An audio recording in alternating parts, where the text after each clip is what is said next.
6వ అధ్యాయము 3-4 వచనములను చదివి ధ్యానం చేసుకుందాం.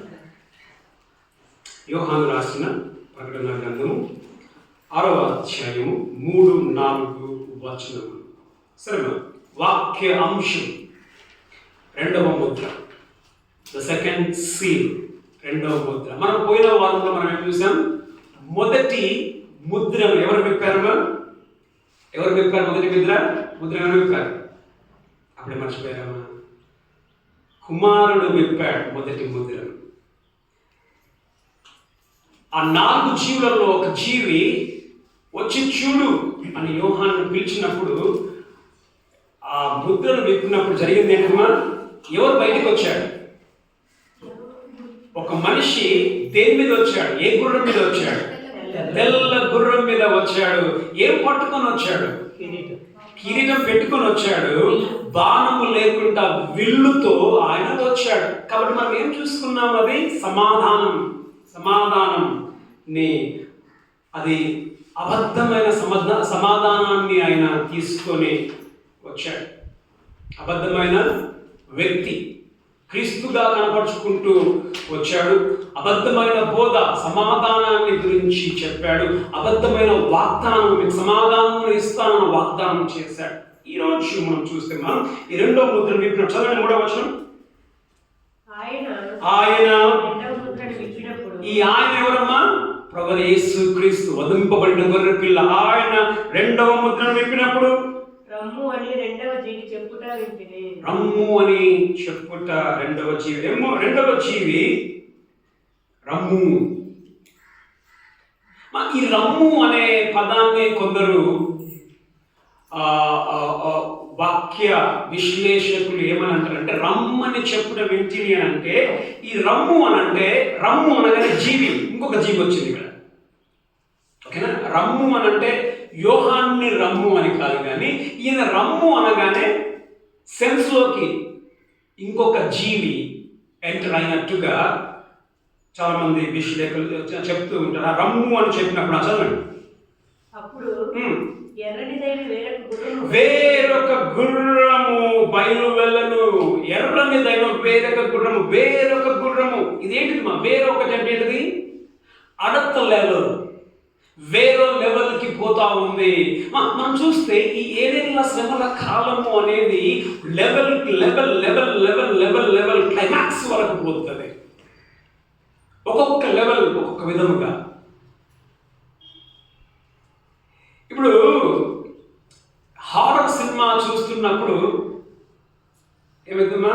భయంకరమైన సినిమాలు చూస్తున్నప్పుడు ఏమైంది? భయం అయితే ఉండదు. అది నిదానంగా భయము చాలా దారుణంగా భయం అవుతుంది. ఆ సౌండ్లు కూడా డిటిఎస్, డిజిటల్ సౌండ్లు, ఆ సౌండ్లు కూడా కదా ఒక లెవెల్లోకి, అంటే ఇంకొక క్రమంలోనికి వెళ్తుంది. మనం చూస్తే తీసే పని లేదు, కానీ మత్తయి 24:8 ఇది వేదనలకు ఆరంభం, కష్టమునకు ఆరంభం. గమనించండి, ఈ మొదటి దాంట్లో తెలుపు గుర్రం సమాధానం, ఏమి కష్టం కనబడలా. ఇప్పుడు ఎర్రని గుర్రం వేదనలకు ఆరంభం. ఎక్కడ స్టార్ట్ అయినా వేదనలకు ఆరంభం? తెల్లని గుర్రం దగ్గరనే స్టార్ట్ అయింది వేదనలకు ఆరంభం. ఇది ఎలాంటి వేదన? ఒక తల్లి జన్మ ఇచ్చేటప్పుడు ఆ నొప్పులు ఏ విధంగా అయితే పెరుగుతూ పోతాయో, జన్మనిచ్చే వరకు ఈ ఉగ్రత దినంలో కూడా అలాంటి స్థితియే మనకు కనిపిస్తుంది. దేవుని ఉగ్రత. మొదటిగా మనం ఇక్కడ చూస్తే ఏం చూస్తున్నామా? ఏ గుర్రం ఇది?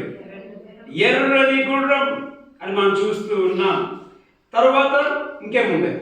ఈయన ఎర్ర గుర్రం మీద వస్తాడు. ఇంకా చదవండి. ఎర్ర గుర్రము మనుషులు ఒకరినొకరు చెప్పుకున్నట్లు భూలోకంలో సమాధానం లేకుండా చేయుటకు ఈ గుర్రం మీద కూర్చున్న వాడికి అధికారం ఇవ్వబడింది.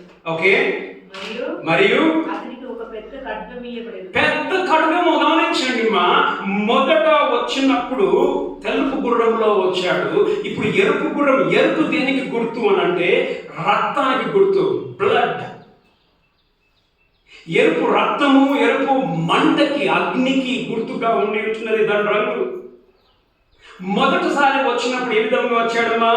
ఆయన ఏం లేకుండా, బాణము లేకుండా విల్లును మాత్రమే తీసుకొని వచ్చాడు. సమాధానం మీకు ఇస్తానని ఇశ్రాయేలుతో నిబంధన చేసుకున్నాడు. మనం చూసుకున్నాం, తీసే పర్లేదు కానీ దానియేలు 9:27లో ఇశ్రాయేలుతో నిబంధన, మీకు నేను మెస్సయ్యాగా ఉంటా, మీకు నేను సమాధానాన్ని ఇస్తాను చెప్పాను. దానియేలు 8:25లో మీకు సమాధానాన్ని ఇస్తా. ఇప్పుడు దాన్ని బట్టి ఇశ్రాయేలీయులు ఇంకా లోకము వారు ఏమని నమ్మారు? ఈయన సమాధానాన్ని మాకు ఇస్తాడు అని ఆయనను ఏం చేశారు? వాళ్ళు రాజుగా, వాళ్ళ పాలకునిగా వాళ్ళు పెట్టుకున్నారు. ఇప్పుడు ఏమైపోయింది? 4వ వచనంలో బాణము కాదు, బాణము గొప్పదా, ఖడ్గము గొప్పదా, గొప్ప ఖడ్గము గొప్పదా? ఇక్కడ ఏముంది? పెద్ద ఖడ్గం. ఖడ్గంతో రావట్లేడు, కత్తితో రావట్లేడు, పెద్ద కత్తితో ఉంటూ ఉన్నాడు.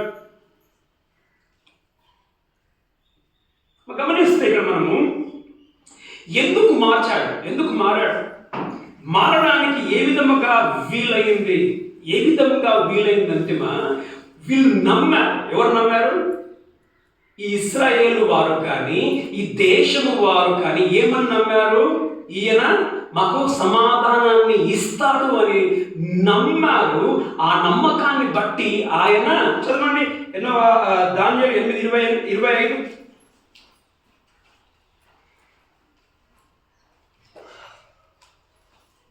దానియేలు 8:25. మరియు అతడు ఉపాయం కలిగిన వాడే. చూడండి, ఉపాయము కలిగిన వాడిగా వచ్చాడు. ఉపాయం కలిగిన వాడై మోసము చేశాడు. ఇక్కడ మనం చూడండి, తెలుపు గుర్రం నుండి ఏమైంది? ఎరుపు గుర్రం మోసము చేసి లాభం తెచ్చుకొనును. ఓకే, లాభం తెచ్చుకొనును. చూడు, లాభం తెచ్చుకొనును. అతడు అతిశయపడి తన్ను తాను హెచ్చించుకొనును.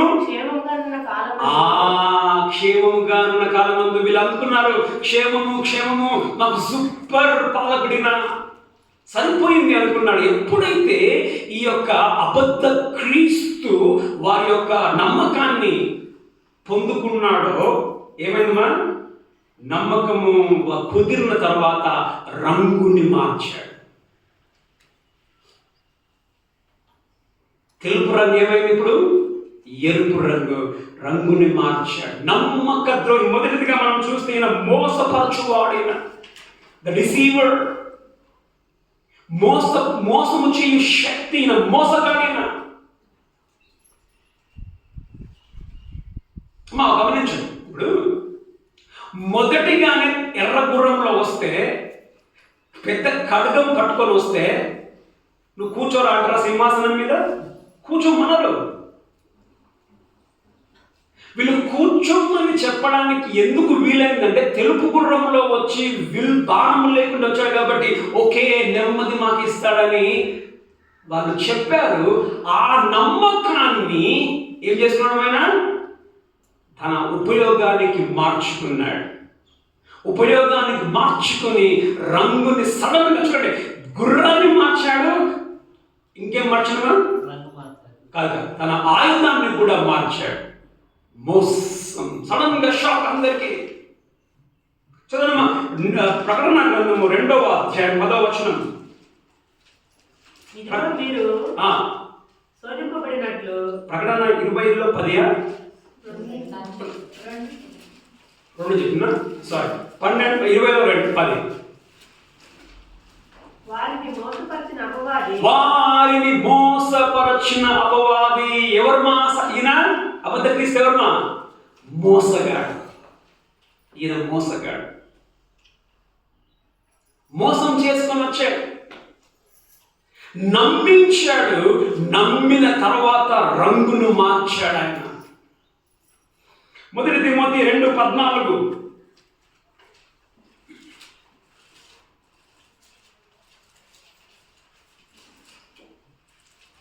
మొదటి తిమోతి 2:14.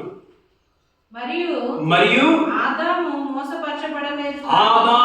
మోసపరచబడలేదు కానీ స్త్రీ మోసపరచబడి ఎవరిని ఎప్పుడు మోసం చేశాడు ఆయన? ఎప్పుడు మోసం చేశాడు స్త్రీని? ఎప్పుడు?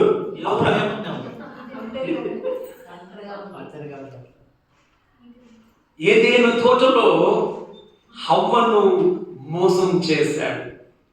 ఇది నిజమా? ఇది తింటే నువ్వు చచ్చిపోతావా, నువ్వు చావనే చావవు నమ్మించాడు. ఎవరిని నమ్మించాడు? హవ్వను నమ్మించాడు, మోసము చేశాడు. ఆయన మోసగాడు కాబట్టే మోసము గురించి తెలియకుండానే మభ్యపెట్టి వారి యొక్క నమ్మకాన్ని గెలుచుకున్న తర్వాత అస్సలు రంగుని చూపించాడు. ఆయన అసలు రంగు ఏంటిమా? ఎరుపు. చదవండి 2వ తెస్సలోనిక 2:8. అప్పుడు ధర్మ విరోధి వినండి, ధర్మ విరోధి ఇంగ్లీష్ లో ద లాలెస్ వన్ అనేది ధర్మ విరోధి. ఇప్పుడు ధర్మం ఉందా లోకంలో? ఇప్పుడు ఒక లా అనేది ఉంది. లా అంటే తెలుసా? ఒక న్యాయం, ఒక పద్ధతి అనేది ఉందా? ధర్మానికి విరోధంగా నడుస్తుంది. ఇప్పుడు మనం చూస్తే మన దేశంలోనే వ్యవస్థలన్నీ అమ్ముడుపోయాయి. ఒక ధర్మం లేదు.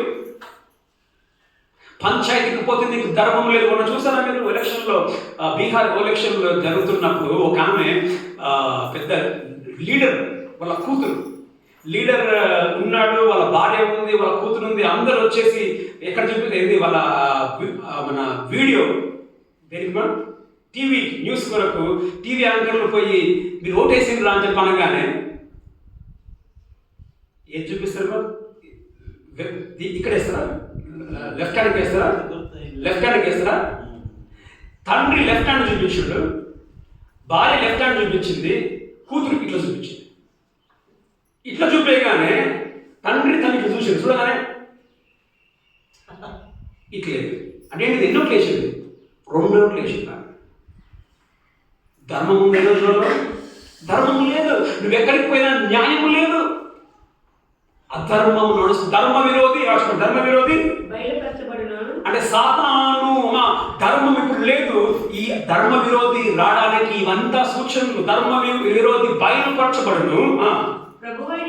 చాలండి. 10-12 చదవండి. 10-12 దాంట్లోనే 2లో 10-12. దుర్నీతిని పుట్టించు సాతాను ఎట్లా వస్తున్నట్టమా? సమస్త మోసముతో వస్తాడంట. ఇక్కడ మోసం చేసే సమస్త మోసముతోను నశించుచున్న వారిలో సాతాను కనుపరచు బలమును అనుసరించి ఉండును. ఇందుచేత సత్యమును నమ్మగా దుర్నీతి యందు అభిలాష గల వారందరూ శిక్షావిధి పొందుటకై అబద్ధమును నమ్మునట్లు మోసము చేయు శక్తిని దేవుడు వారికి పంపుచున్నాడు. మోసము చేయు శక్తి ఎవరికుందిమా? సాతాను మోసగాడు. అమ్మా ఇప్పుడే మనము మోసము ధర్మ విరోధమైన రోజులు మనం జీవిస్తున్నాము. ధర్మ విరోధి, అన్యాయము చేయవాడు, మోసగాడు వస్తాడు. ఎవరు మా ఆయన? సాతాను. ఆయన అబద్ధ క్రీస్తుగా ఉంటూ ఉన్నాడు. మనం చూసుకున్నాం తెలుపు ఎరుపైంది. ఏంటిమా? బాణము లేనిది ఖడ్గముగా, పెద్ద ఖడ్గముగా మారిపోయింది. మోసం చేశాడు.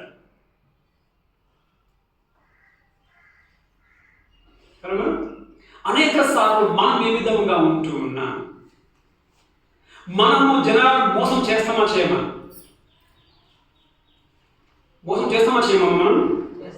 మనము కూడా మోసం చేస్తాం.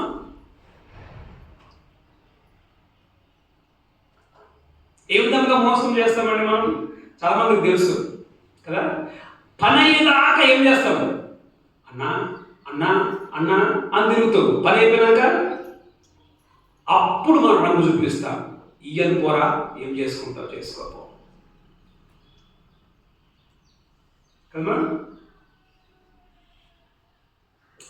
మన చాలా మంది చాలా సందర్భాలలో మా ప్రభువుని నమ్మిన వాళ్ళు కూడా చాలా మంది చర్చిలకు పోయే వాళ్ళు కూడా చాలా మంది మోసం చేస్తూ బ్రతుకుతూ ఉన్నారు. లక్షలు వీరి దగ్గర కూడా వాళ్ళ దగ్గర కూడా వీరి దగ్గర లక్షలు తీస్తారు. తీసిన తర్వాత ఏం చేస్తామా తీసిన తర్వాత నేను ఇవ్వ మోసం.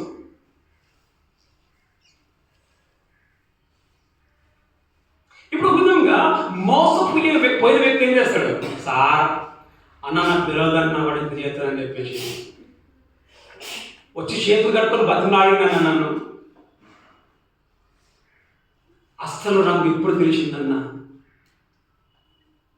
ఎవరు మా వీళ్ళెవరు మా వీళ్ళు సాతాను బిడ్డలు.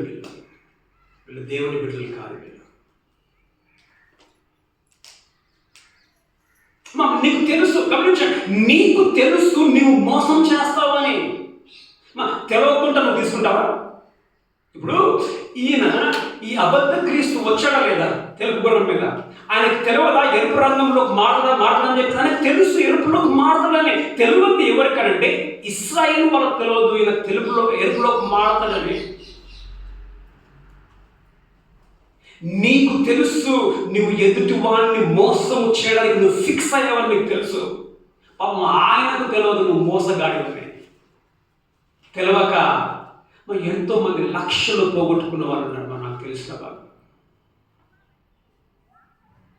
ఎంత మంచిగా ఏడుస్తారు. మా పని ఏముందు ఎంత మంచిగా ఏడుస్తారు. మా పని అయిపోయినాక ఇంకా నోట్లకి వస్తే మాటలు అంటే మోసగాలు.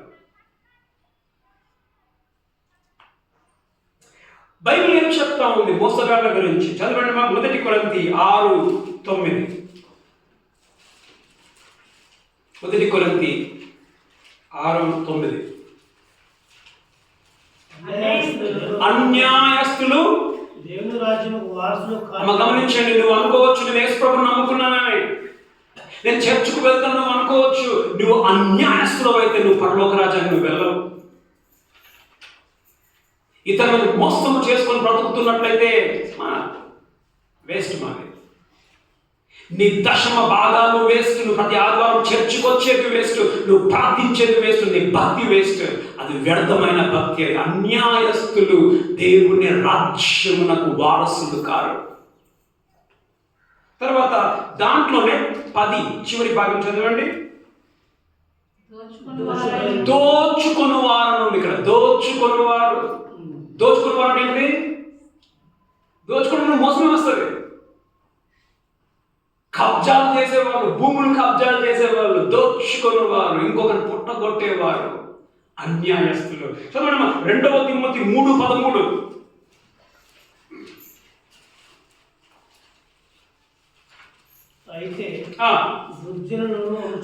చూడండి, అయితే దుర్జనులు వంచకులు అంటే వంచన చేయవారని ఈయన వంచాడు.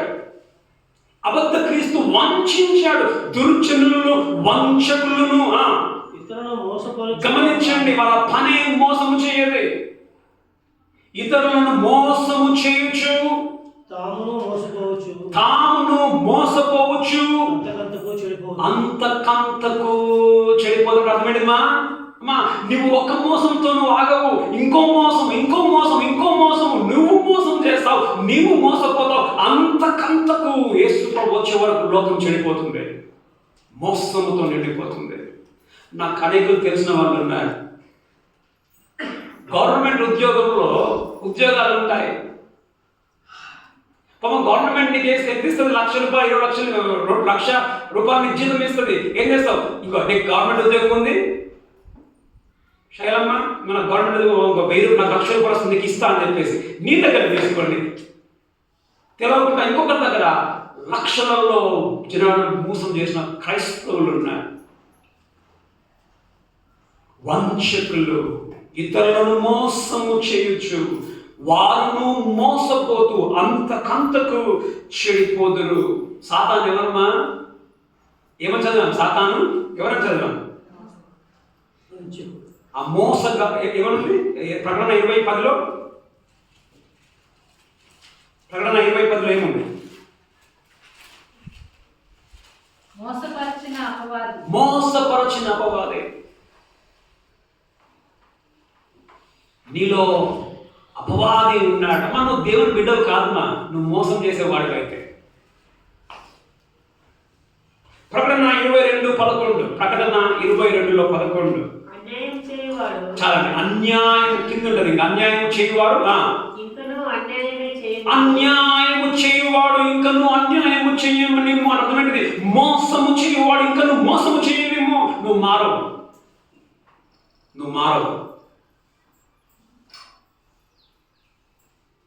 ఇక్కడ కూర్చున్న నీవు ఎవరివి? సాతాను అబద్ధ క్రీస్తు తెలుపు నుంచి ఎరుపులోకి మారాడు, మోసగాడాడు. నువ్వు రంగులు మారుస్తూ ఉన్నావా? ఉంటే తెలుపుగానే ఉండు. నువ్వు తెలుపు ఉంటే నువ్వు ఎరుపుగానే ఉండు. ఎరుపు రంగులో పోతే నీకు ఎవరు డబ్బులు ఇవ్వడే. ఎరుపు రంగులు నీ పని కాదే. అందుకే వేషాలను మనం మారుస్తాం. మనం మోసము ఎవరేమండి అనేక సందర్భాలలో నీ భార్యలను మోసం చేయొచ్చు, నీ భర్తను నువ్వు మోసం చేయొచ్చు, నీ బిడ్డలని మొన్న న్యూస్ విన్నారా మీరు? ఎక్కడన్నా కెలమంగళం అయింది కదా, కెలమంగళంలో అయ్యింది. 25 సంవత్సరాల ఆమె వివాహం అయ్యి 5 సంవత్సరాల కొడుకుని దిండేసి చంపేసింది. పోయిన వారం 3 సంవత్సరాల పిల్లలు దిండేసి చంపేసింది. భర్తను మోసం చేసుకుని బతికి మళ్ళానే చంపింది ఎవరి కొరకు తెలుసా? ఎదురింటుండే పిల్ల కొరకు. ఎదురింటుండే పిల్ల చెప్పిందంట, నీకు నాకన్నా నీ భర్త అంటే ఇష్టం, నేను నాకన్నా నీ కొడుకు అంటే ఇష్టం. చంపేసి చూసినా నా కొడుకు చంపేసి నువ్వంటే ఎక్కువ ఇష్టం. అబ్బాయిని కాదు ఇష్టపడింది, అమ్మాయిని. ఇలాంటి రోజులు మనం బ్రతుకుతూ ఉన్నాం. భర్తను మోసం చేయడం, భార్యను మోసం చేయడం. వీళ్ళంతా ఎవరి పిల్లలంటే అపవాది, మోసగాని పిల్లలు. ఆ యొక్క ఎరుపు రంగు. మా యేసు ప్రభు ఎవరుమా? చదవండి. ప్రకటన 19:11 చదవండి. యేసు ప్రభు ఎవరు? మరియు 11. మరియు పరలోకము తెరవబడి చూచితిని. అప్పుడు అదిగో తెల్లటి గుర్రము ఒకటి కనబడెను. దాని మీద కూర్చున్నవాడు చాలండి, నమ్మకమైన వాడు. యేసు ప్రభు ఎవరుమా? యేసు ప్రభు నమ్మకమైన వాడు. ఎరుపు గుర్రంలో ఉన్నది నమ్మక ద్రోహి, మోసగాడు. మరి నువ్వు ఏ గుంపుకు చెందిన దానివి? నువ్వు ఏ గుంపుకు నువ్వు చెందిన దానివి? తెలుపు గుర్రానికి చెందిన దానివా, లేకపోతే తెలుపు గుర్రంలో వచ్చి ఎరుపు గుర్రంలో మారే గుంపులో ఉన్నావా? నువ్వు ఉంటే తెలుపులోనే ఉండు, యేసు నమ్మకమైన గుంపు. లేకపోతే ఉంటే ఎరుపు గుంపులో ఉండు. ఎవరు మోసపోరుమా? ఉంటే ఎరుపులో మోసపోరా? ఎవరు మోసపోరు. నువ్వు రంగులు మారుస్తూనే మోసపోయే జనాలు. కాబట్టి అనుకోకు, నేను యేసు ప్రభుని నమ్ముకున్నా, నేను చర్చికి వెళ్తాను, నేను ప్రార్థన చేస్తున్నా, కానీ నువ్వు మోసముతో నువ్వు బ్రతుకుతే ఏం చేస్తాడు దేవుడు తెలుసా? ఏం చేస్తాడు? లౌదోకియా సంఘంతో ఏమంటాడు? నువ్వు వెచ్చగానను, నువ్వు నిలువెచ్చగానను, నువ్వు అటు లేవు ఇటు లేవు, నిన్ను ఉమ్మివేయ ఉద్దేశించుచున్నాను. ఎక్కడ ఉమ్మివేస్తాడు? ఉమ్మివేయడం అర్థం ఏంటిది? నీవు ఎత్తబడే గుంపులో నీవు ఉండవు. నువ్వు ఈ యొక్క దేంట్లోనికి మన శ్రమల కాలంలోనికి నువ్వు ఉమ్మి వేయబడతావు, నువ్వు విడవబడతావు, నువ్వు ఎత్తబడే గుంపులో నువ్వు ఉండవు. ఆ విధముగా చూస్తే యేసు ప్రభు ఈరోజు వస్తే చాలా మంది క్రైస్తవులు విడవబడే గుంపులోనే ఉంటారు. ఎందుకంటే చాలా మంది మోసం చేస్తూ బ్రతుకుతూ ఉన్నారు. మనం చూస్తామా బైబిల్లో ఒక ఉదాహరణ, జక్కయ్య గురించి మనం చూస్తే, జక్కయ్య ఎవరు? సుంకరి. మోసముతో డబ్బు తీసుకునేవాడు. మోసముతో డబ్బు సంపాదించే ఈ సుంకరి ఎప్పుడైతే యేసు ప్రభువును చూశాడో ఏం చేశాడు? చదవండి. లూకా 19:8-9 చదవండి. లూకా 19:8-9 చదవండి. జక్కయ్య శిలువ నిలవబడి, ఇదిగో ప్రభువా, నా ఆస్తిలో సగము బీదలకు ఇచ్చుచున్నాను. చూడమ్మా, నా ఆస్తిలో సగము బీదలకు ఇచ్చుచున్నాను. నేను ఎవరి వద్ద అన్యాయముగా దేనిని గమనించండి, నేను ఎవరి దగ్గరైనా నేను మోసము చేసి నేను తీసుకున్నట్లయితే అతనికి 4 వంతులు మరలా చెల్లించునని. ఎంత ఇస్తాను? 4 వంతులు. నేను రూపాయి ఒకవేళ మోసము చేసి ఎవరి దగ్గరైనా 10 రూపాయలు తీసుకుంటే వాళ్ళకి ఎంత ఇస్తాను? నేను 40 రూపాయలు నేను ఇస్తా. ఇది మా మార్పు.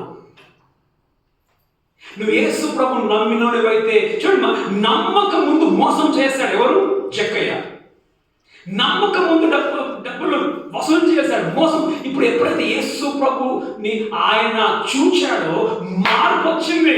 మార్పు వచ్చయ్యా, పేదలకు ఇస్తానయ్యా, పేదలకు మాత్రమే కాదు, అన్యాయంగా తీసుకుందని నేను 4 వంతులు ఎక్కువ ఇస్తాను నేను. అది మార్పు. ఆ మార్పు నీకుందా? చదవండి, అక్కడ ఏమంటున్నాడు? అందుకు యేసు ఇతడును అబ్రహాము కుమారుడే. ఎందుకనగా ఇంటికి రక్షణ వస్తే నువ్వు మారుతావు. నువ్వు రక్షింపబడిన దానివైతే నీవు కూర్చున్న నువ్వు మోసం ఎవరైనా చేసావా? అది నీకు గుర్తుంది. మోసం చేస్తే వాళ్ళకి పోయి చెక్కయ్యలాగా, అయ్యా నేను మోసం చేశాను, క్షమించు, ఇచ్చేయి. అది మనం అబ్రహాము కుమారుడివే, అది మనం దేవుని కుమారుడివే. ఇప్పుడే లోకం మోసముతో నిండిపోయింది, కానీ ఈ రోజులు రాబోతున్నాయి, ఆ రోజులు మోసముతో నిండిపోతుంది. మొదటగా మనం చూసుకున్నాం, ఎవరుమా ఈ అబద్ధ క్రీస్తు? ఎవరుమా? మోసగాడు. రెండోది, 3 విషయాలు మనం చూసుకుని ముగించుకుందాం. రెండవది ఏంటిది? చదవండి. మన 4వ వచనంలో 6:4 ఎర్రని గుర్రం బయలుదేరి వెళ్ళను, మనుషులు ఒకరినొకడు చంపుకున్నట్లు భూలోకములో సమాధానము లేకుండా చేయనట్లు. ఆ గుర్రం మీద భూలోకంలో సమాధానం లేకుండా చేయనట్లు అని మనం చూస్తున్నాం. రెండవది, ఈయన అసమాధానానికి కర్త. మొదట మోసగాడు, రెండవది ఏంటిమా? అసమాధానం, దానికి కర్త, అసమాధానానికి కర్త. గమనించండి, ఆయనకు అధికారం ఇవ్వబడిందంట. భూలోకంలో సమాధానం లేకుండా చేయటకు గుర్రం మీద కూర్చున్న వానికి అధికారం ఇవ్వబడెను. ఇప్పుడు పైన కూడా మనం చూస్తాం, 2వ వచనంలో 2వ వచనంలో అతనికి ఒక కిరీటము ఇయ్యబడెను. కిరీటం అక్కడ ఇవ్వబడింది, ఇక్కడ సమాధానం లేకుండా అధికారం చేయడానికి అధికారం ఇవ్వబడింది. అక్కడ ఏంటి కిరీటం? అక్కడ ఎవరు కిరీటం ఇచ్చారండి? అక్కడ కిరీటం ఎవరు ఇచ్చారు? ప్రజలు ఇచ్చారు. ఇక్కడ అధికారం ఎవరు ఇస్తున్నాడు? సమాధానం లేకుండా చేయడానికి దేవుడే ఇస్తూ ఉన్నాడు. అంటే అర్థం ఏంటంటమ్మా, 7 ఏళ్ల శ్రమల కాలంలో దేవుడు కంట్రోల్లో ఉంటాడు. జరిగే శ్రమ జరుగుతూనే ఉంటుంది, అయినప్పటికీ ఎవరు అదుపులో ఉంటుంది? దేవుని అదుపులోనే. దేవుడు ఏం చేస్తాడమ్మా? సమాధానం, భూమి మీద సమాధానం లేకుండా చేయడానికి ఆయనకి అధికారము ఇవ్వబడి ఉండి ఉంటుంది. గమనించండి, ఏది ప్రాముఖ్యమా? కోట్ల ఆస్తి ప్రాముఖ్యమా? నెమ్మది ప్రాముఖ్యమా? మీరు దేన్ని కోరుకుంటారు? దీంట్లో ఏం కోరుకుంటారు? కోట్ల ఆస్తి అని నెమ్మదా? కోట్ల ఆస్తి. అబ్బా బాబన్న, ఎందుకంటే పాపం ఇప్పుడు చూడలేక బాబన్న కోట్లని కదా వస్తాయి కదా బాబన్న.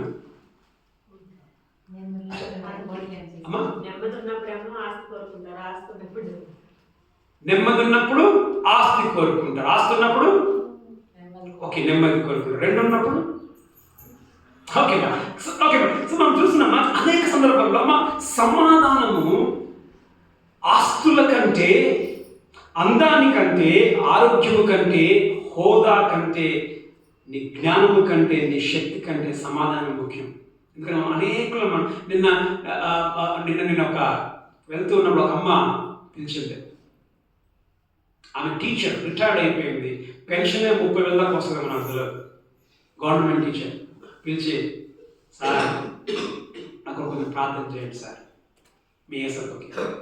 ఏందమ్మా అంటే, అమ్మా సార్ ఎంతో ఆస్తుంది, డాక్టర్లను చేశాను, నెమ్మది లేదు నాకు, నెమ్మది లేదు నాకు. కోడలు పట్టించుకోదు, కొడుకు పట్టించుకోదు, నా నన్ను వదిలేశారు, బిడ్డలే అక్కడ పుట్టిన బిడ్డలే నన్ను కేర్చి, నాకు నెమ్మది కావాలి. మా నెమ్మది అనేది చాలా చాలా ప్రాముఖ్యం. నీకు ఆస్తి ఉండి నెమ్మది లేకపోయినా అది పనికిరాదు. నీ ఆస్తి ఎంతమంది సూసైడ్ చేసుకోలేమో ఆస్తులు కోట్లు పెట్టుకొని.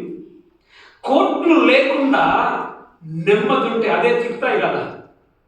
ఏదైతే మనిషికి అవసరమో ఆ అవసరాన్ని సాతాను ఏం చేయబోతుందండి, దాన్ని తీసేయబోతూ ఉన్నాడు. భూమి మీద అంతటి నుండి సమాధానము లేకుండా చేయడానికి. గమనించండి, సమాధానము లేకపోతే ఒక విధంగా ఏమైందమ్మా, నా బ్రతకంతా నరకం అయిపోయిందమ్మా, నా బ్రతకంతా నరకం అయిపోయింది. ఇప్పుడే ఈ కొంచెం నెమ్మది లేకపోతే మనకి నరకముగా మనం ఫీల్ అయితే ఇక 7 ఏళ్ల పరిపాలనలో పూర్తిగా నెమ్మది లేకుండా చేసి పడేస్తాడు. ఎవరమ్మా? ఈ యొక్క మోసగాడు. మనము నెమ్మదిని మనం కనుక్కోము. 7 ఏళ్ల శ్రమల కాలంలో నెమ్మది లేని సమయం అంటే గమనించండి, ఎలాంటి నెమ్మది ఉన్నది తెలుసా? నీకు లోపల నెమ్మది ఉండదు. లోపల నెమ్మది లేదంటే నేను బయటికి పోయినావు అనుకో, విన్నా, బయటికి పోయినా బయట కూడా నెమ్మది ఉండని పరిస్థితి. మీ అత్తగారింటికి పోయినావు అనుకో, మీ అమ్మగారింటికి పోయినావు అనుకో, ఇక్కడ ఎట్లా నా భర్త నన్ను బతకలేదు తెలిసి మీ అమ్మగారింటికి పోయినావు అనుకో, అక్కడ నెమ్మది ఉండదు. ఆడకి పారిపోయి ఇంకొకటి పోయినా ఆడ నెమ్మది ఉండదు. సమాజం అంతా ఒక విధమైన నరకం.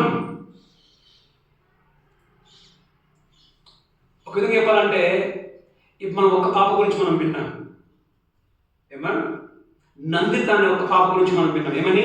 డిప్రెషన్. 7 ఏళ్ల శ్రమల కాలంలో చాలా మంది డిప్రెషన్ గుండా వెళ్తారు. గమనించండి, ఈ రోజులలో మీరు ఒకవేళ చూస్తే న్యూస్లో ఎప్పుడు వినని విధముగా సూయిసైడ్స్ని మనం చూస్తూ ఉన్నాం. వింటున్నామా లేదా? సూయిసైడ్స్కి కారణం ఏంటండి? డిప్రెషన్ కారణం ఏంటండి? నెమ్మది లేకపోవడం, అసమాధానము. మనసులో నెమ్మది లేక ఎంతో మంది తమ జీవితాలను వాళ్ళు వదిలేసుకుంటున్నారు. చిన్న పిల్లలు, 16 సంవత్సరాల పిల్లలు, 10 సంవత్సరాల పిల్లలు, కారణం లేకుండా ఈరోజు మనము ఆత్మహత్యలు చేసుకోవడం మనం చూస్తున్నాం. ఇదంతా దేని వైపు తీసుకొని వెళ్తున్నామండి? మనము దేని వైపు వెళ్తున్నాం? అంత్యక్రీస్తు రాక కొరకు ఈ యొక్క లోకము సిద్ధపరచబడుతూ ఉంది. ఇప్పుడు మనము వింటూ ఉన్నాం, 7 ఏళ్ల శ్రమకాలంలో ప్రతి ఊరిలో అదే సూయిసైడ్స్ ఇంకా పెరిగిపోతాయి. ఎప్పుడు కని విని ఎరగనట్లుగా 7 ఏళ్ల శ్రమకాలంలో సూయిసైడ్స్ని మనం చూడబోతూ ఉన్నాం. మనం ఎత్తబడతాం. ఇక్కడ ఉండిపోయిన వారు ఎవరైతే ఎత్తబడని గుంపులో లేకుండా భూమి మీద ఉండిపోయిన వారు సూయిసైడ్స్ ఎక్కువగా చూడబోతూ ఉన్నారు. వాళ్ళే చేసుకోవచ్చు కూడా. కారణం ఏంటండి? ఏం అధికారం ఇవ్వబడింది దీనికి? భూమి మీద ఏమి లేకుండా చేయడానికి, సమాధానము లేకుండా చేయడానికి ఈయనకు అధికారము ఇవ్వబడి ఉంటూ ఉన్నది. ప్రభువైన యేసుక్రీస్తు ఎవరు? యేసుక్రీస్తు ఎవరమ్మా? యేసుక్రీస్తు ఆయనకి ఏమని పేరు పెట్టబడను? ఏమని పేరు పెట్టబడను? సమాధానకర్త. యేసు ప్రభు సమాధానానికి కర్త. ఈయన అసమాధానానికి కర్తగా ఉంటున్నాడు. తర్వాత మనం చూస్తున్నాం, 1 కొరింథీ 14:33 ఏమన్నాడు? దేవుడు సమాధానానికి కర్త కానీ అల్లరికి కర్త కాడు. దేవుడు అల్లరికి కర్త కాడండి, దేవుడు సమాధానానికి కర్త. ఇప్పుడు ఇక్కడ కూర్చుని నీలో నెమ్మది సమాధానం ఉందా? ఎంతమందికి సమాధానం ఉందండి? నీకు సమాధానం ఎప్పుడుండదు తెలుసా? దేవునితో నీకు సమాధానం ఉన్నప్పుడు నీకు నీ లోపల సమాధానం ఉంటుంది. నీకు నీ లోపల సమాధానం ఉన్నప్పుడు నీకు బయట వాళ్ళతో నీకు సమాధానము ఉంటుంది. బయట వాళ్ళతో నీకు సమాధానం ఉందా? ప్రశ్న. బయటి వాళ్ళతో నీకు సమాధానం లేదనంటే నీకు నీ లోపల సమాధానం లేదు. నీకు నీ లోపల సమాధానం లేదంటే నీకు దేవునితో సమాధానం లేదు కాబట్టి నీకు నెమ్మది లేదు. నీకు నెమ్మది లేదు కాబట్టి బయట ఉన్న వాళ్ళ బతుకులను నువ్వేం చేస్తావు? నరకముగా తయారు చేస్తావు.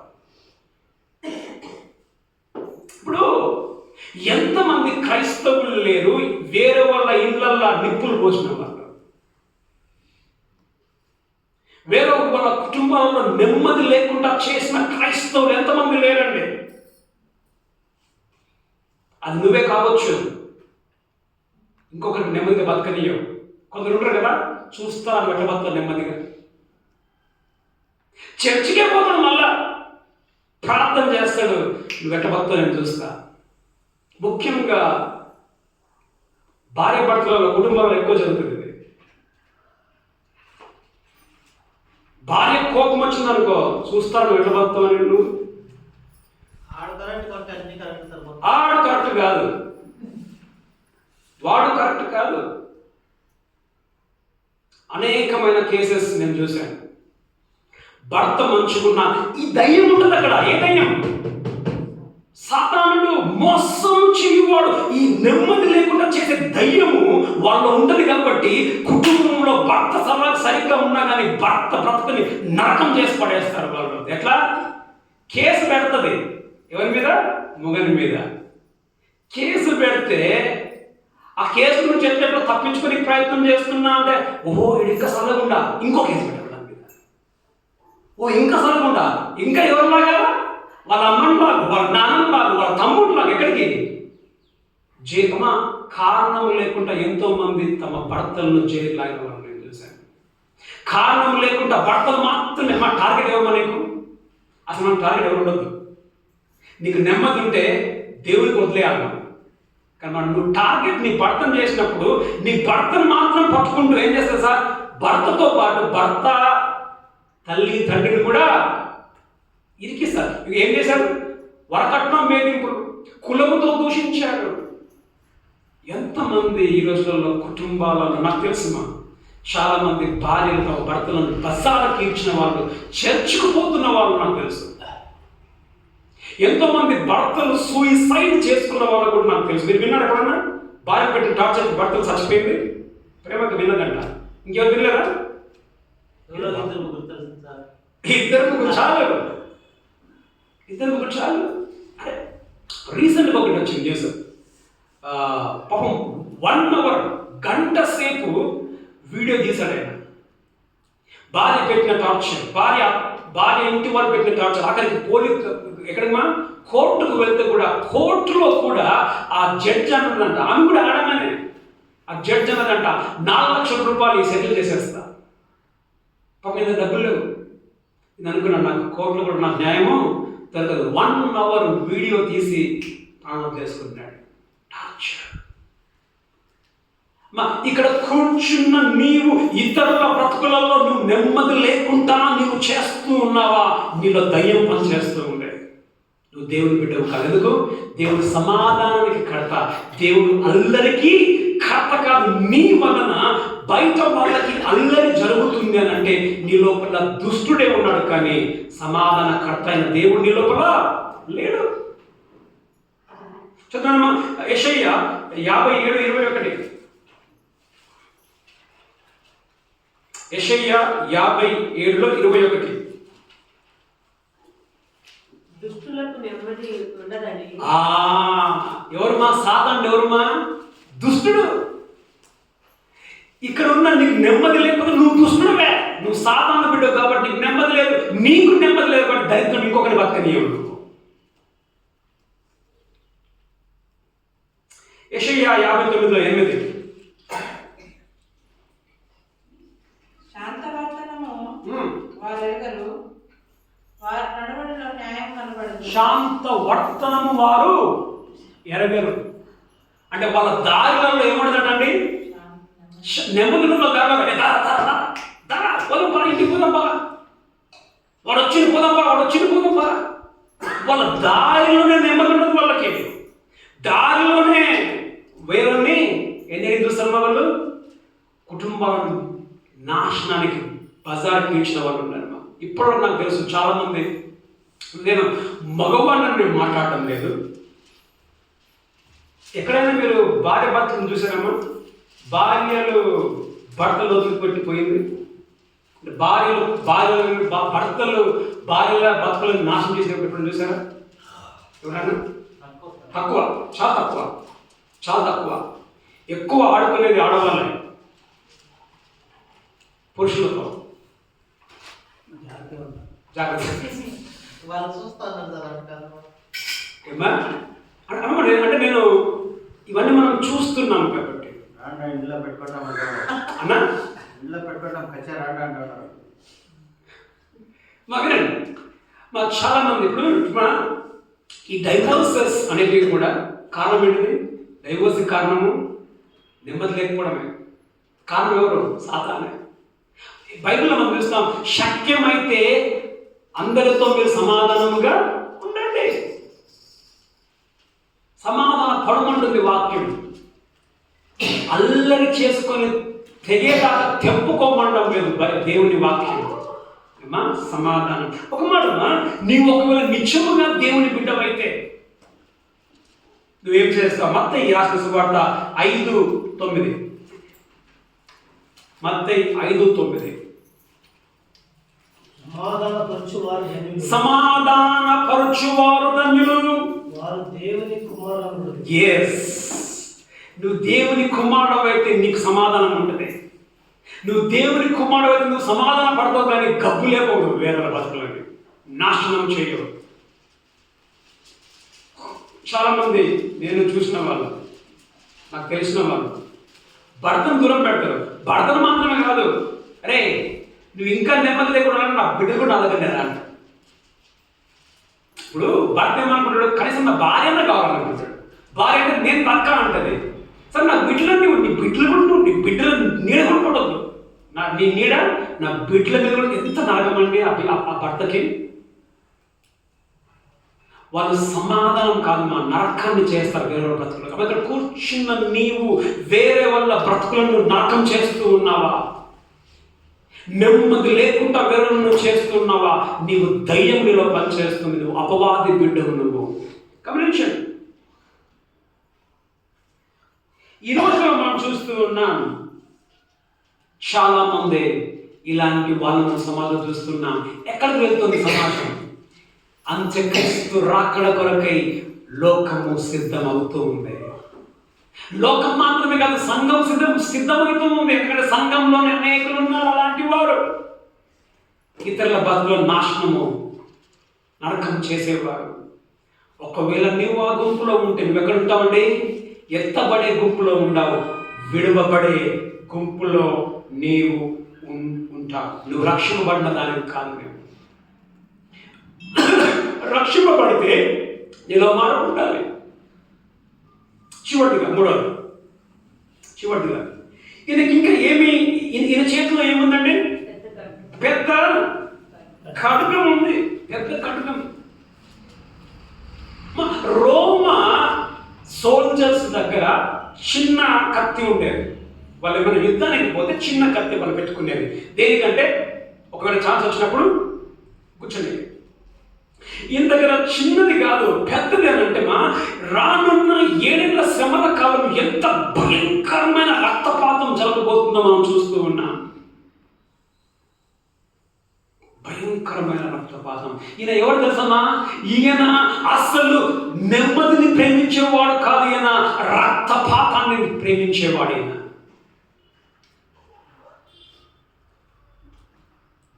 ఈయన ఎప్పుడైతే తెలుపు నుంచి ఎరుపు గుర్రంలోనికి మారుతాడో భూమి అంతటి మీద ఒక అల్లకల్లోలం, ఒక నరకాన్ని మనం చూస్తాం భూమి మీద. ఎందుకంట కడగం? ఏమంటారు? ఎందుకంట ఒకరినొకరు ఒకరినొకరు చంపుకున్నట్లు అంట. మనము ఒక ఒక మాట మనం వింటాం. స్త్రీలు రాత్రి 12 గంటలకు రోడ్ల మీద తిరిగితే ఏమొచ్చింది అనుకోవాలంట మనం? స్వాతంత్రం వచ్చింది అనుకోవాలి. ఇప్పుడు మరి 12 గంటలకు స్త్రీలు బయట తిరిగే 12 గంటల రాత్రి తిరిగేంత ఇది ఉందా స్త్రీలకి? లేదు, ఇంకా రాలే. మరి ఈ రోజుల్లో రాత్రి 12 గంటలకు ఆడవాళ్ళు రోడ్ల మీద తిరగడం అంటే అంత్యక్రీస్తు, ఆ క్రీస్తు విరోధి వచ్చినప్పుడు రాత్రి వదిలిపెట్టండి, మధ్యాహ్నం 12 గంటలకు మగవాళ్ళే రోడ్ల మీద తిరిగే ఛాన్సెస్ దొరకవు.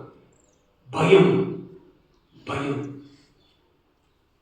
రక్తపాతం, ప్రతి వీధిలో రక్తం, ఇంట్లోనే రక్తం.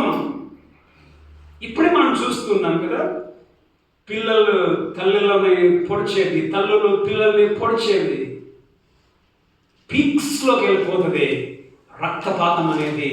ఈ అబద్ధ క్రీస్తు వచ్చినప్పుడు ఒకరినొకరు చంపుకోవడం. చదవండి, యేసు ప్రభు చెప్పాడు ఈ సమయం గురించి. మత్తయి సువార్త 24వ అధ్యాయం 6-7 వచనాల్లో ఆయన ఒలీవ కొండ మీద నుంచి చేసిన ప్రసంగంలో యేసు ప్రభు మత్తయి 24:6-7 మరియు మీరు యుద్ధములను గూర్చి యుద్ధ సమాచారం గురించి మీరు విందురు. మీరు కలవరపడకుండా చూచుకొనుడి. ఇవి జరగవలసి ఉన్నవే కానీ అంతం వెంటనే రాదు. ఓకే, జనము మీదికి జనమును, రాజ్యము మీదికి. గమనించండి, కేవలం ఒకరినొకరం చంపుకోవడం మాత్రమే కాదు, నీ ఊరిలో మీ యొక్క వాడలో మాత్రమే కాదు, దేశములలో కూడా యుద్ధాలు జరుగుతాయి. దేశాల మీద యుద్ధాలు మనం చూస్తే మనం ఈ క్రీస్తు విరోధి ఒక విధంగా రోమ్లో నుండి పరిపాలన చేస్తాడు ఆయన. రోమ్, యెరూషలేముకి అండగా ఉంటాడు ఆయన. నేనే రాజును అంటాడు. మనం చూస్తాం ఎక్కడంటే తీసేపడలేదు కానీ దానియేలు గ్రంథంలో మనం చూస్తాం 10 కొమ్ములు, 10 లేకపోతే 10 వ్రేలను మనం చూస్తాం. 10 రాజులు ఆయనకు సపోర్ట్ చేస్తారు, కొందరు సపోర్ట్ చేయరు. ఈ అబద్ధ క్రీస్తుకి ఆయన ప్రభుత్వానికి కొందరు సపోర్ట్ చేయరు. ఈ సపోర్ట్ చేయని వాళ్ళు ఆయన మీదకి యుద్ధాన్ని వస్తారు. ఎందుకు? మేము మీకు సపోర్ట్ చేయం. సపోర్ట్ చేయమని యుద్ధానికి పోయినప్పుడు ఏం చేయాలి? ముడుచుకొని కూర్చోడైనా. ఈయన వాళ్ళ మీదకి యుద్ధానికి పోతాడు. ఎట్లయితే తెలుపు గుర్రం వేసుకొని వచ్చి సమాధానం ఇస్తా అని చెప్పేసి గెలిచాడో, ఇక్కడ కూడా వాళ్ళందరి మీద ఆయన గెలుస్తాడు. వీళ్ళందరూ ఎవరు? మనం క్లుప్తంగా చూస్తున్నాం. వీళ్ళందరూ ఎవరు? చదవమ్మా. 3 దిక్కుల నుంచి వస్తారు యుద్ధం చేయడానికి. మొదట ఉత్తర దిక్కు చదవండి. హెజికియల్ 38:15. హెజికియల్ 38:15. ఉత్తర దిక్కున దూరమున్న నీతో కూడా జనములు అనేకులను గుర్రములెక్కి విస్తారమైన సైన్యముగా కూడి వచ్చి మేఘము భూమి మీద కమ్మనట్లు. చాలమ్మా, వీళ్ళంతా ఎక్కడి నుంచి వస్తారంట? ఉత్తర దిక్కు నుంచి వస్తారంట. ఉత్తర దిక్కు నుంచి ఎవరెవరు వస్తారు? చదువుకోండి. ఎవరు వస్తారంటే రష్యా ఇస్రాయల్ మీదకి, ఈ యొక్క అబద్ధ క్రీస్తు మీద యుద్ధానికి వెళ్తుంది. రష్యా వెళ్తుంది, ఇరాన్ వెళ్తుంది, సౌత్ ఆఫ్రికా వెళ్తుంది, నార్త్ ఆఫ్రికా వెళ్తుంది, తర్వాత అరబ్ దేశాలు కొన్ని వెళ్తాయి, జర్మనీ, టర్కీ, ఇవన్నీ దేశాలు అబద్ధ క్రీస్తు మీదకి యుద్ధానికి వెళ్తాయి. చదవండి, అదే 38:6. ఉత్తర దిక్కు నుండి 38:6. గోమెరును అతని సైన్యమంతయును ఉత్తర దిక్కులలో నుండు తోగర్మాయును అతని సైన్యమును జనములు అనేకులను నీతో కూడా. ఇది రష్యా గురించి మనం చూస్తాం. రష్యా ఒక పౌరగా, రష్యా కింద వీళ్ళందరూ నుండి యుద్ధానికి వెళ్తారు. ఎప్పుడు యుద్ధానికి వెళ్తారంటే అదే 38:11. ఎప్పుడు యుద్ధానికి వెళ్తారు? 38:11. నీవు దురాలోచన చేసి ఇట్లా అనుకుందువు, నేను ప్రాకారములు లేని గ్రామములు గల దేశము మీదకి పోయేదను. ప్రాకారం ఎవరికి లేదు తెలుసా? ఇది ఇశ్రాయేల్. ఎప్పుడు ప్రాకారం ఉండదు, నెమ్మదిగా ఉంది. మనకి ఇంకా ఏ సెక్యూరిటీ మనకు అవసరం లేదు. ఆ ప్రాకారం గల దేశం మీదకి పోయేదను. ప్రాకారములను ఇశ్రాయేలును ఆ. గౌరవమును లేని దేశం మీదకి పోవదును. అది ఇశ్రాయేలు దేశమా? నిమ్మలముగాను ఉమ్, నిర్భయముగాను ఉమ్, నివసించు వారి మీదకి పోయేదను. ఉమ్. వారిని దోచుకొని చాలండి. ఏ దేశం ఇది? ఇస్రాయేల్. ఎందుకు? ఎట్లా అబద్ధ ప్రవక్త మీకు నెమ్మదిని ఇస్తాను. నెమ్మదిగా ఉన్న సమయంలో ఈ దేశాలు ఉత్తర దిక్కు నుండి యుద్ధానికి వెళ్తాయి. తర్వాత దక్షిణ దేశం, దానియేలు గ్రంథము 11:40, దక్షిణ దేశం, సౌత్. అంత్యకాలంలో ఉమ్, దక్షిణ దేశపు రాజు ఉమ్. అతనితో యుద్ధము చేయను. అతనితో ఎవరితోనండి? అబద్ధ క్రీస్తుతో. ఇది దర్గాగా ఈజిప్ట్ అని అంటారు చాలా మంది. దక్షిణ దేశం. తర్వాత తూర్పు దేశం, ప్రకటన 16:12.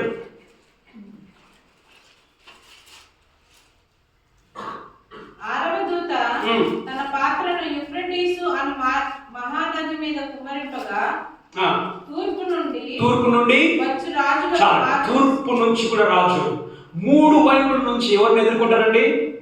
ఈ అబద్ధ క్రీస్తుని ఎదుర్కొంటారు. ఇది మీరు ఈ యొక్క మూడు, ఉత్తర దిక్కు, దక్షిణ దిక్కు నుంచి వచ్చే రాజు, తూర్పు నుంచి వచ్చే రాజులు, మీరు ఇవంతా కూడా ఎక్కడంటే దానియేలు గ్రంథము 11:40-44లో మీరు మూడు వైపులో మీరు చూడవచ్చు. తర్వాత మీరు చదువుకొని తర్వాత మీరు రాసుకోవాలి, చదువుకోండి. ఓకేమా?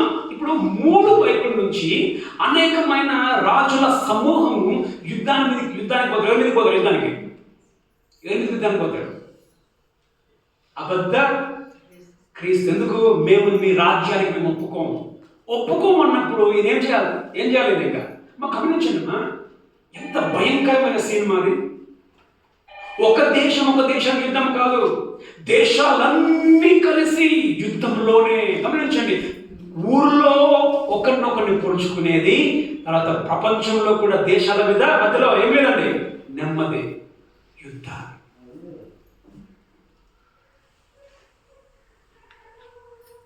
ఈ యుద్ధములో ఎక్కువగా చనిపోయేది, ఎవరు చనిపోతారు? చాలా మంది చనిపోతారు. ముఖ్యంగా ఇంకా ఎవరు చనిపోతారంటే ఇశ్రాయేలు కూడా చాలా మంది చనిపోతారు. చదవండి మత్తయి రాసిన సువార్త 24:9.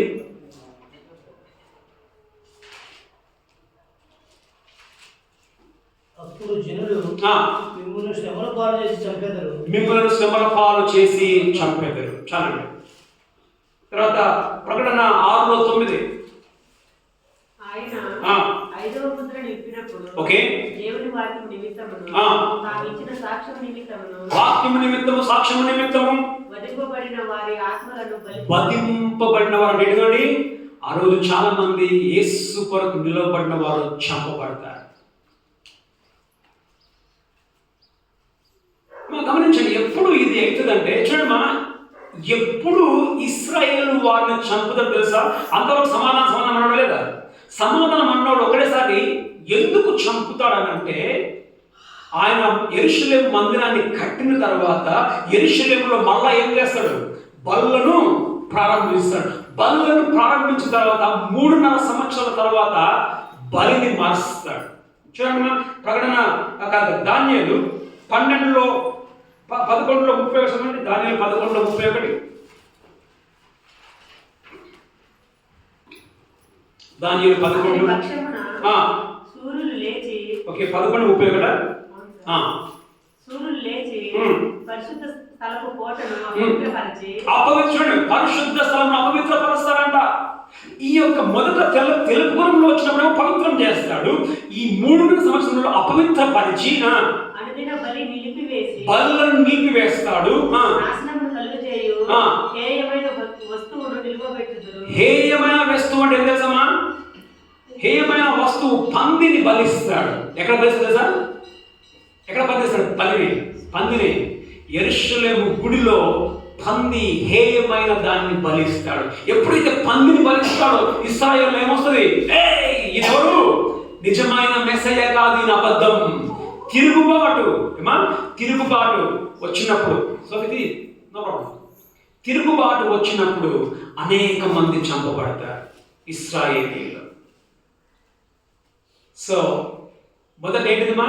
మొదటి ఈయనెవరైనా మోసపరచువాడు. రెండవది సమాధానం లేకుండా చేయువాడు. మూడవది నరహంతకుడు. ఈయన హత్య చేయవాడు. అందుకే అంటాడు యోహాను 8:44 చదవండి. యోహాను 8:44 ముగించారు అయిపోయింది. యోహాను 8:44.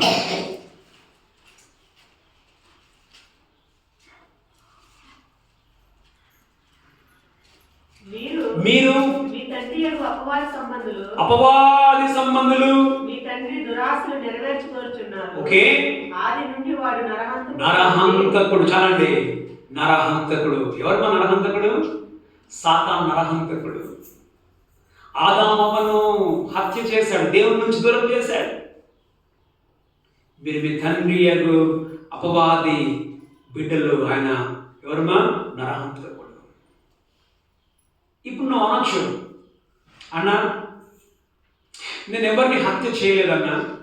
ఎవరిని ఇక్కడ హత్య చేశారు? ఎవరన్నా చేయలే కదా, చేయలేదు కదా. మనం అంటాం నేను ఎవరిని హత్య చేయలేదు. కానీ నువ్వు హత్య చేయొచ్చు. అమ్మ, హత్య దేంతో చేస్తారు చెప్పండి? నువ్వు హత్య దేంతో చేస్తారు?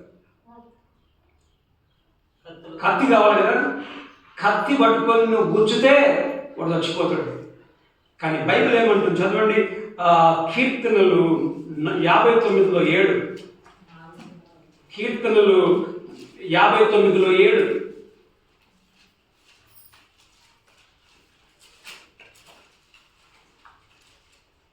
వినువారెవరు లేరనుకుని నోటి నుండి బూతులు వెళ్ళగక్కుదురు. వారి పెదవులలో కత్తులు ఉన్నవి. ఏమన్నాడు? వారి పెదవులలో కత్తులు. అమ్మా, నీ నాలుకనే కత్తి. నువ్వు అనొచ్చు, అన్నా నేను ఎవరిని పొడుస్తలేనన్నా. నీ నాలుకతో పొడుస్తావు నువ్వు. ఎంతమంది నువ్వు గుచ్చట్లేదు నీ నాలుకతోటి. ఎంతమంది బ్రతుకులను నువ్వు నీ నాలుకతో నువ్వు నాశనం చేయడం లేదు. నువ్వు నాలుకని ఇతరులని గాయపరచడానికి నువ్వు వాడుతున్నావా? నువ్వు నరహంతకులవే. అందుకే బైబిల్ అంటుంది, మీ నాలుక ఎట్లుందంట? మీ మాట ఉప్పులాగా ఉండాలంట. ఉప్పులాగా. మీ తాను చదువుకోండి, అది కొలసి 4:6 ఉంటుంది. మాట మీకు ఎట్లా? మీ నాలుక అమ్మా ఉప్పు ఏమిస్తుంది? మీ మాటలు రుచికరంగా ఉండాలండి. గుచ్చేవిగా ఉండదు మీ మాటలో. కత్తులు ఉండొద్దు మీ మాటలలో. మీ నాలుకలు బైబిల్ అంటుంది చదవమ్మా. 1 కొరింథీ 6:10. 1 కొరింథీ 6:10. దొంగలైనను లోపులైనను త్రాగుబోతులైనను దూషకులు. చాలండి, దూషకులు. దూషకులు ఏంటిది? కత్తి లాంటి మాటలు మాట్లాడేవారు. నీ మాటలు ఏ విధంగా ఉన్నాయి? కాబట్టి మనం చూసాం 7 ఏళ్ల శ్రమల కాలము రక్తముతో నిండిపోతుంది. రక్తం ఏర్లై పడతా ఉంటుంది. నీళ్ళ కంటే ఎక్కువ మనకి ఏం కనిపిస్తాయండి? రక్తమే కనబడబోతుంది. ఇంకా చివరిగా ఆయనకి ఇవ్వబడింది భూమి మీద సమాధానం చేయడానికి ఆయనకు అధికారము ఇవ్వబడి ఉంటుంది. మనం చూస్తున్నాం ఏంటంటే దేవుని కంట్రోల్లోనే అదంతా జరగబోతా ఉంది. చివరిగా యేసు ప్రభు ఎవరు? సాతానేమో మోసగాడు, యేసు ప్రభు నమ్మకమైన వాడు. సాతాను సమాధానాన్ని తీసేస్తాడు. యేసు ప్రభు సమాధానం ఇవ్వడానికి ఏమైందండి? శిలువలో మనకు చనిపోయాడు. సాతాను హంతకుడు, యేసు ప్రభు మన కొరకు శిలువలో హత్య చేయబడ్డాడు. ఆయన చంపేశారు. ఇక్కడ కూర్చున్న నీవు ఆ నెమ్మది నీకుందా? నిన్ను నమ్మొచ్చా జనాలు? ఒకవేళ ఇక్కడ కూర్చొని నేను అనుకోవచ్చు, అన్న నన్ను ఎవరు నేను మోసగాడిని, నేను మోసము చేస్తూనే ఉన్నాను, నేను మారిపోయినా, నన్ను క్షమించు అని చెప్పు. అయ్యా నేను మోసం చేస్తున్నాయా, నేను ఇంకా మోసం చేయను. నేను చేసినట్లు నాకు గుర్తుంటే వాళ్ళకి ఇచ్చేస్తాను. నేను ఒప్పుకో దేవుని దగ్గర. నువ్వు ఇతరుల బ్రతుకులలో నెమ్మది లేకుండా చేస్తూ ఉన్నావా? నువ్వు మానుకో. దేవునితో సమాధానపడు, ఇతరులను నెమ్మదిగా నువ్వు బ్రతకనివ్వు. చివరిదిగా నీ మాటలు ఏ విధంగా ఉన్నాయి? కత్తుల లాంటి మాటలు నువ్వు కలిగి ఉన్నావా? ఇవన్నీ మనం ఎక్కడ చూడబోతున్నామా? ఎక్కడ చూడబోతున్నాం? 7 ఏళ్ల శ్రమల కాలంలో చూడబోతూ ఉంటున్నాం. కళ్ళు మూసుకుందాం, ప్రార్థన చేసుకుందాం. దేవుని వాక్యాన్ని విన్నాం. అబద్ధ క్రీస్తు మోసగాడు, తెలుపు నుండి ఎరుపుకు మారిపోతాడు ఆయన. నువ్వెవరు కూర్చున్న ఇక్కడివి? నువ్వు తెలుపుగా ఉంటూ తెలుపుగానే ఉన్నావా, లేకపోతే తెలుపు నుండి ఎరుపు రంగులు మారుస్తూ ఉన్నావా? ఇతరులను మోసం చేస్తూ బ్రతుకుతూ ఉన్నావా? ఇంకా ఇప్పుడైనా దేవుని చెప్పయ్యా, నేను మోసం చేస్తున్నాను నాయన, నా బ్రతకంతా మోసమే, నన్ను క్షమించు. దేవుని దగ్గర ఒప్పుకో, దాని నుంచి బయటికి పడు. ఎందుకంటే దేవుడు మోసగాడు కాదమ్మా, సాతాను మోసగాడు. దేవుడు నమ్మదగిన వాడు. నువ్వు ఆయన బిడ్డవైతే నువ్వు నీ బ్రతుకు నమ్మకంగా ఉంటుంది. నువ్వెవరికి నువ్వు మోసం చేయవు.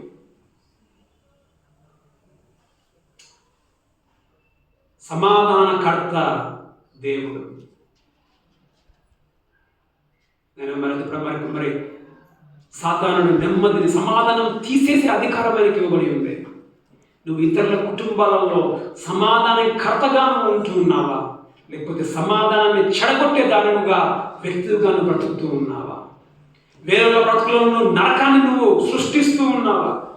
దేవుని దగ్గర క్షమాపణ, అయ్యా నేను వేరే కుటుంబాలలో నేను నరకాన్ని పుట్టిస్తున్నాను, ఇక నుంచి నేను సమాధానాన్ని వారి కుటుంబంలో, నా కుటుంబంలో నేను కలిగి ఉంటానని దేవుని దగ్గర చెప్పు. నీ నాలుక ఎట్లా ఉంది? సూటిపోటు మాటలతో ఇతరులను నువ్వు పొడుస్తూ ఉన్నావా? హంతకుడు యేసు ప్రభు ప్రాణాన్ని ఇచ్చువాడు ఆయన, జీవాన్ని ఇచ్చువాడు ఆయన. దేవుని దగ్గర అయ్యా నా నాలుకను నేను కాపాడుకుంటాను, ఉప్పు లాంటి మాటలను నేను కలిగి ఉంటాను దేవుని చెప్పు. తండ్రి మీకు వందనములు, వాక్యాన్ని విన్నాను.